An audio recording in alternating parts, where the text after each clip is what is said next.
He entered the courtroom for what seemed like a minor offense, calm, silent, the edge of his royal guard uniform still visible beneath his coat. But to the officers inside, he was just another late arrival. No questions asked, no second glance. They slapped cuffs on Jim in front of everyone. No one had a clue who he really was.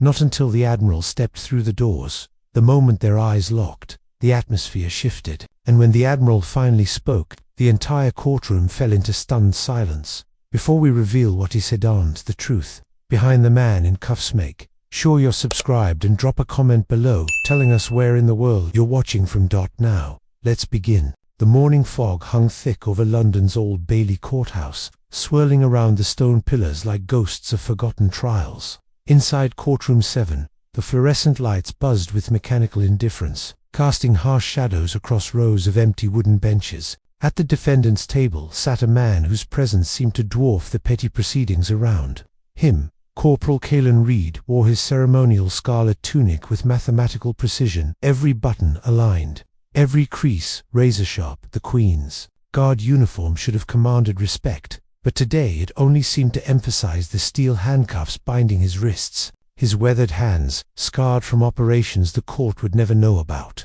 rested motionless on the oak table. The prosecutor, a thin man named Hartwell, who had never ventured beyond London's comfortable suburbs, shuffled through his papers with theatrical importance.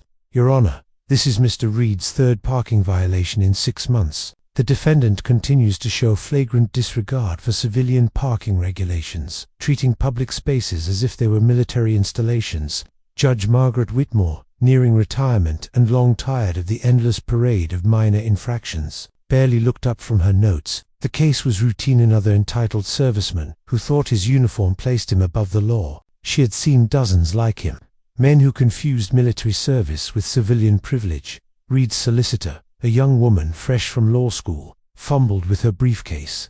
She had tried to explain that Reed's parking violations occurred while he was reporting for ceremonial duties, that the timing of his shifts often left no legal parking available. But the court's patience had worn thin after the third offense. The bailiff, a heavy-set man who took pleasure in the small authority his position granted, had tightened Reed's handcuffs with unnecessary force. The metal bit into scars that told stories of a different kind of restraint. Taliban zip-tees in a mud-brick compound outside Kandahar, where Reed had waited 3 days for extraction after eliminating a high-value target. "Corporal Reed," Judge Whitmore began, her voice carrying the weight of predetermined judgment. "Your service record shows you've been with the Household Division for 18 months. During that time, you've accumulated 3 parking violations, failed to appear for 2 court dates, and shown what can only be described as contempt for civilian authority." The courtroom's few occupants, a handful of clerks, court reporters, and a security guard reading a newspaper, paid little attention to the proceedings. This was administrative theater, the grinding machinery of minor justice processing another routine offender. Reed's eyes remained fixed on a point somewhere beyond the judge's shoulder.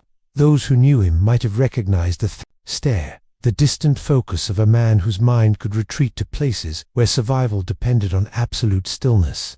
In the mountains of Afghanistan, that same stillness had allowed him to remain motionless for 4 days straight, waiting for a single shot that would save the lives of an entire NATO convoy.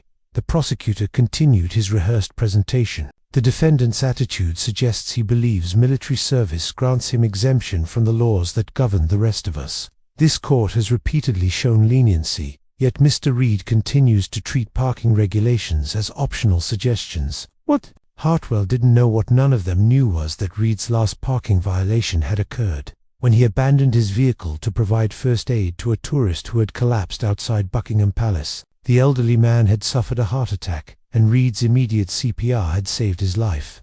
But the paramedics who arrived 20 minutes later never learned the identity of the Good Samaritan who had disappeared back into the crowd, and Reed never mentioned it to his solicitor. The young lawyer stood nervously. "Your Honor, my client's service record speaks to his character. Corporal Reed has served with distinction in Miss Patterson."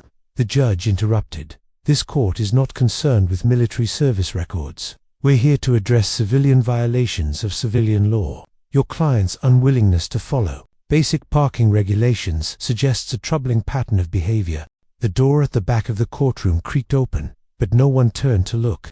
Late arrivals were common in the lower courts, usually solicitors rushing between hearings or clerks delivering urgent paperwork. The sound of measured footsteps echoed against the oak paneling, each step deliberate and commanding. Judge Whitmore was reaching for her gavel when the footsteps stopped directly behind the defendant's table. Only then did she look up, her prepared sentence dying on her lips as she took in the figure now standing in her courtroom.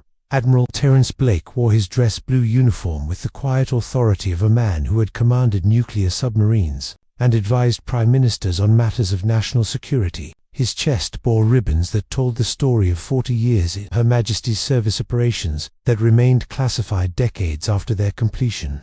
Decisions that had shaped the balance of world power from the shadows. The Admiral's presence transformed the shabby courtroom into something else entirely. Suddenly, the petty proceedings seemed not just inadequate, but almost insulting. Court clerks who had been whispering fell silent. The bailiff unconsciously straightened his posture. "Your Honor," Blake's voice carried the measured authority of a man accustomed to being obeyed without question. "I must respectfully request that you release Corporal Reed immediately." Judge Whitmore blinked, her carefully maintained courtroom authority suddenly feeling fragile. "I'm sorry, Admiral, but this is a civilian court. Military rank carries no special, Your Honor," Blake interrupted, producing a sealed manila folder from beneath his arm. "I believe you'll find that this case requires immediate dismissal." He placed the folder on the judge's bench with the care one might use when handling high explosives. The prosecutor, Hartwell, sensed his routine victory slipping away. "Your Honor, regardless of whatever influence this officer believes he can exert, the defendant has violated civilian law repeatedly. Military service doesn't grant." Blake's steel-gray eyes fixed on the prosecutor with the intensity of a targeting system locking onto an enemy vessel. "Mr. Hartwell, isn't it? Your son Richard serves with the Royal Marines in Cyprus." The color drained from Hartwell's face.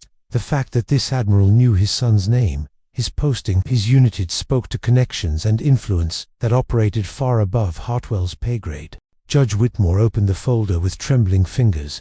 The first document bore the letterhead of the Ministry of Defense. Classification level, top secret. As she read, her expression shifted from confusion to disbelief to something approaching fear. The file detailed Operation Silent Shield, a joint SAS naval intelligence mission that had taken place 14 months earlier in the mountains between Afghanistan and Pakistan. A NATO convoy carrying humanitarian supplies to isolated villages had been surrounded by Taliban forces, their escape routes systematically eliminated by sniper fire from elevated positions. Corporal Reed, then Sergeant Reed of 22 SAS, had been inserted alone into the hostile territory with a single rifle and enough ammunition for 18 shots. His mission: eliminate the enemy snipers and provide covering fire for the convoy's extraction.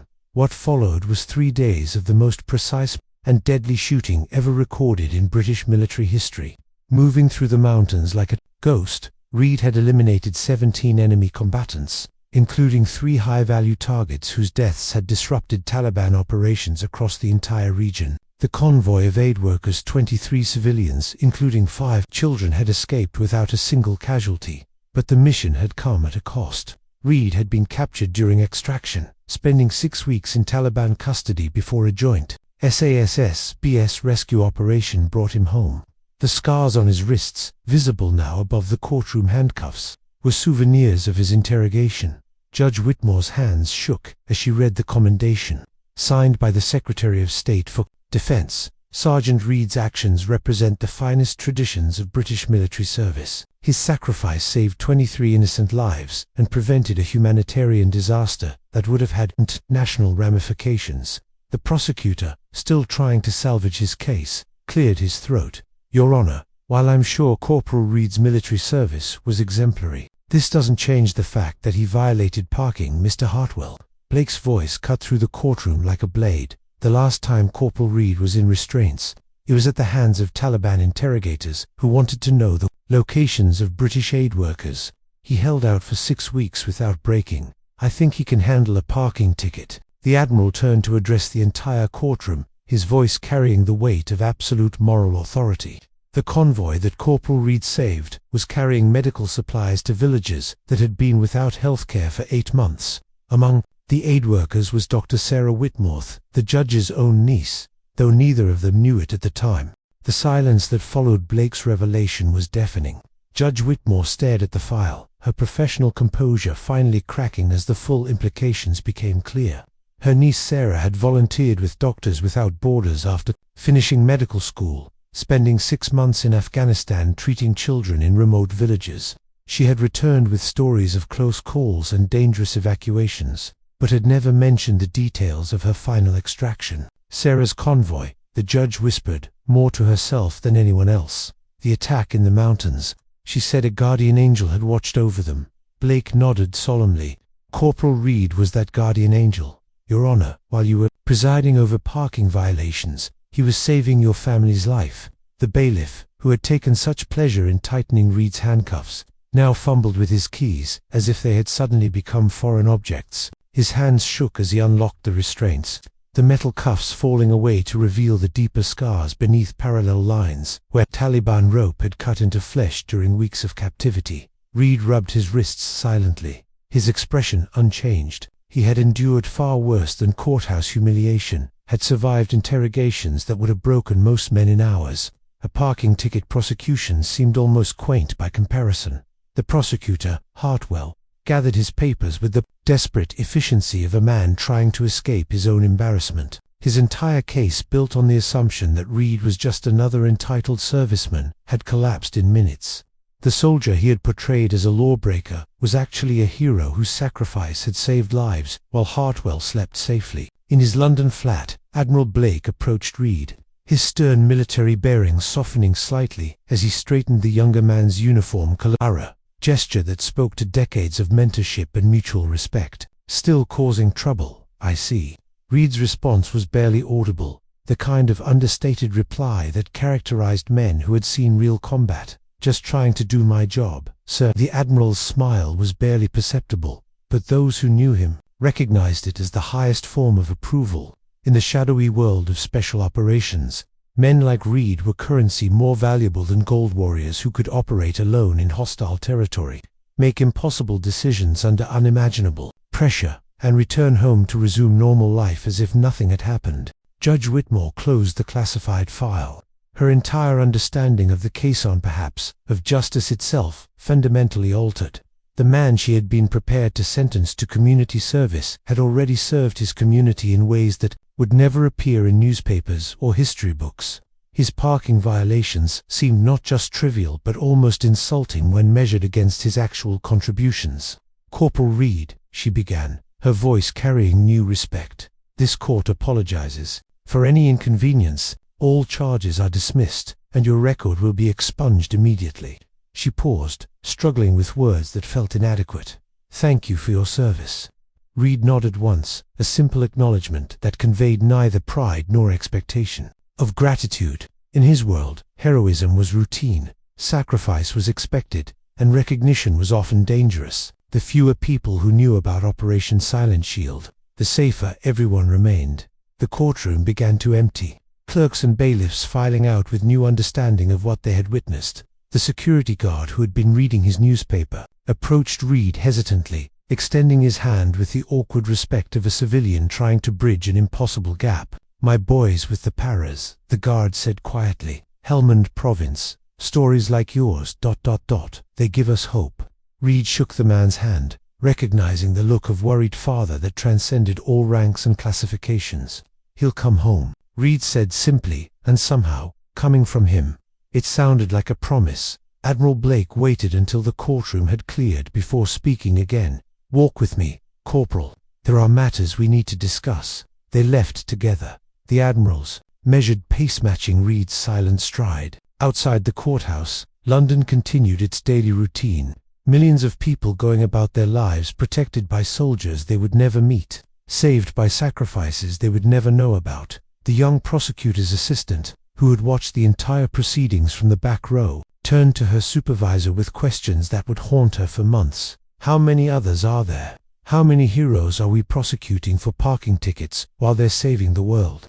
Her supervisor, a career civil servant who had seen 40 years of bureaucratic theater, could only shake his head. More than we'll ever know, love. More than we'll ever know. Outside the Old Bailey, Admiral Blake led Reed through the crowded streets of London, past tourists snapping photos and businessmen hurrying to meetings. The contrast was stark to men who had operated at the highest levels of international security, walking among civilians who remained blissfully unaware of the threats that surrounded them daily. The parking violations, Blake said as they walked. They weren't random, were they? Reed's silence was answer enough. The Admiral had suspected as much. Men like Reed didn't accumulate petty infractions by accident. Each violation had occurred near potential terrorist targets that Reed had been quietly monitoring during his ceremonial duties. His illegal part had been part of an unofficial counter-surveillance operation, watching for threats that official channels might miss. They stopped at a small cafe near the Thames, the kind of unremarkable place where sensitive conversations could hide in plain sight. Blake ordered tea, while Reed sat with his back to the wall, his eyes continuously scanning the room with the automatic vigilance of a man whose survival had once depended on noticing everything. "Whitehall has been asking about you," Blake said, quietly. "The Cabinet Office, specifically. They have a position that might interest you." Reed's expression didn't change, but Blake caught the slight tension around his eyes. "I'm quite happy with ceremonial duties, sir. Guarding tourists and posing for photographs." Blake's tone carried gentle skepticism. "You're wasted in dress, uniform, Corporal. Your skills could serve the realm in ways that matter." The Admiral placed a thin folder on the table, not classified this time, but still marked with the discretion that characterized government recruitment. "Joint Intelligence Committee is forming a new unit. Direct action capabilities, but operating under diplomatic cover. The kind of work where parking violations might actually be part of the mission brief." Reed considered the offer while watching a group of university students argue politics at a nearby table. Their passionate debates about foreign policy seemed almost quaint to a man who had shaped that policy from the barrel of a rifle. These young people would never know how their freedom to argue had been preserved by soldiers like him, operating in shadows they couldn't imagine. "The Taliban interrogators," Reed said suddenly, his voice barely above a whisper. "They kept asking about other operations, other targets. They knew things they shouldn't have known." Blake leaned forward, his intelligence background immediately recognizing the significance. "You think there's a leak?" "I think someone's been talking to people they shouldn't be talking to," Reed replied. "And I think whoever it is has access to operational details that could get a lot of good soldiers killed." The implications of Reed's suspicions cast a shadow over their quiet conversation. If there was indeed a security breach within British intelligence, someone passing operational details to enemy forces, the consequences could be catastrophic. The Taliban's knowledge of Reed's mission parameters suggested compromise at the highest levels. Blake's phone buzzed with an encrypted message that made his expression darken. "3 more of our people have gone missing in Syria. Local contacts report that hostile forces seem to know exactly where to find them." Reed studied the Admiral's face, reading the concern that professional discipline couldn't quite conceal.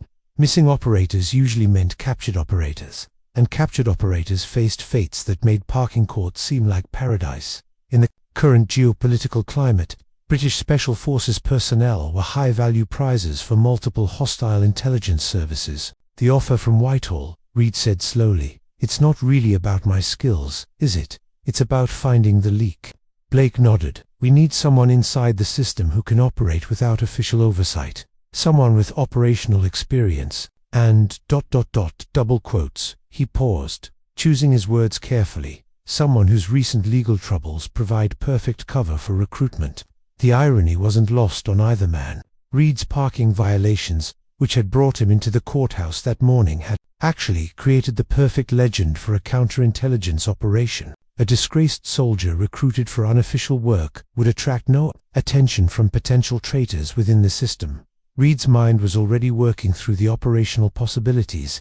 If he accepted the position, he would become a double agent of sorts, officially working for joint intelligence while secretly investigating the very organization that employed him. The parking violations had been about surveillance.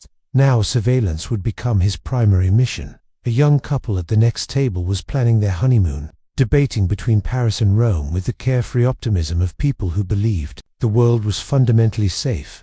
Reed envied them their innocence, while simultaneously understanding that his work helped preserve it. "If I take this job," Reed asked, What happens to my ceremonial duties? You'll maintain them as cover, Blake replied.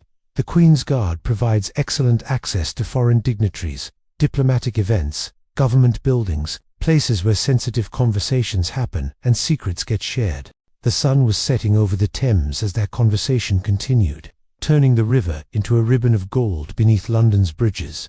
The city's evening rush hour had begun, millions of people heading home to families and lives that remained secure because of decisions made in rooms like this. Reed thought about Sarah Whitmore, Judge Whitmore's niece, working in Afghan villages while he provided overwatch from mountain peaks she never saw. That was how the system worked. Good people doing necessary work, protected by other good people willing to do terrible things in their defense. There's something else, Blake said, producing a photograph from his jacket. It showed Reed in his SAS gear, taken moments after the successful extraction of Dr. Whitmore's convoy. His face was streaked with dirt and exhaustion, but his eyes held the quiet satisfaction of a mission accomplished. This photo was found in a Taliban compound in Helmand province last month, Blake continued. Our Pakistani contacts recovered it during a joint operation. The question is, how did the Taliban get a surveillance photo of you that was taken by our own reconnaissance team? The implications hit Reed like a physical blow. The photograph had been classified, distributed only to mission planners and intelligence analysts with the highest security clearances. For it to end up in enemy hands suggested betrayal at the deepest levels of British intelligence. Reed studied the image, remembering that moment when he had emerged from 3 days of solitary combat to find the convoy safe and extraction helicopters inbound. He had felt something approaching peace then, the rare satisfaction of a mission where every objective had been achieved and every life had been saved. Now that same moment had become evidence of treachery within his own organization. Someone with access to mission photography had deliberately compromised his identity, putting not just Reed at risk, but potentially every operator who had worked with him. How many people had access to this photo? Reed asked. 17. Blake replied immediately. We've already begun discreet investigations, but this is where your unique position becomes valuable. Someone in that group of 17 is feeding information to our enemies, and they need to be stopped before more operators die. As darkness fell over London, Reed made his decision. The ceremonial duties he had grown to appreciate, the routine patrols, the tourist interactions, the peaceful predictability of guard duty, would continue to serve as perfect cover for a more dangerous mission. I'll take the position, he said quietly, but I have conditions. Blake raised an eyebrow. In his experience, soldiers didn't negotiate with admirals, but Reed had earned the right to unusual consideration. Any operators currently in the field get additional security protocols immediately, Reed continued. And if we find the leak, we do this quietly. No magia circus, no political theater. People who betray soldiers deserve to disappear, not become famous. The Admiral's smile was cold and approving. Already arranged. MI6 has protocols for dealing with traitors that don't involve courtrooms or publicity. They walked back toward the courthouse where this strange day had begun, passing the spot where Reed had first appeared in handcuffs that morning. A young police constable was writing a parking ticket for a car abandoned in a loading zone, completely unaware that the vehicle belonged to a doctor rushing to save a child's life in the hospital emergency room. Reed watched the constable work, thinking about systems of justice and the gap between rules and reality. Sometimes good people broke small laws while doing great things. Sometimes heroes looked like criminals until someone took the time to read their files. One more thing, Reed said as they reached the courthouse steps. Judge Whitmore's niece, Dr. Sarah Whitmore. She needs protection detail, discreet but effective. If the Taliban had my photo, they might have other intelligence about that convoy rescue. Blake nodded. Already in motion. She'll never know she's being watched, but anyone who threatens her will discover that some guardian angels carry sniper rifles. They shook hands on the courthouse steps where Reed had arrived that morning as a defendant and was leaving as an undercover intelligence operative. The transformation had taken less than 12 hours, but it represented a journey from the public face of military service to its shadow operations, from ceremony to espionage, from parades to paranoia. That next morning, Corporal Reed would resume his duties at Buckingham Palace, standing guard in his scarlet tunic while tourists took photographs and children waved from behind barriers. but beneath the ceremonial uniform would be a man hunting traitors, using the very visibility of his public role to hide the deadly serious nature of his private mission. In the distance, Big Ben chimed the hour, marking time for a city that slept peacefully, because soldiers like Reed stood watch in the darkness. The parking tickets had been dismissed, but the real work was just beginning.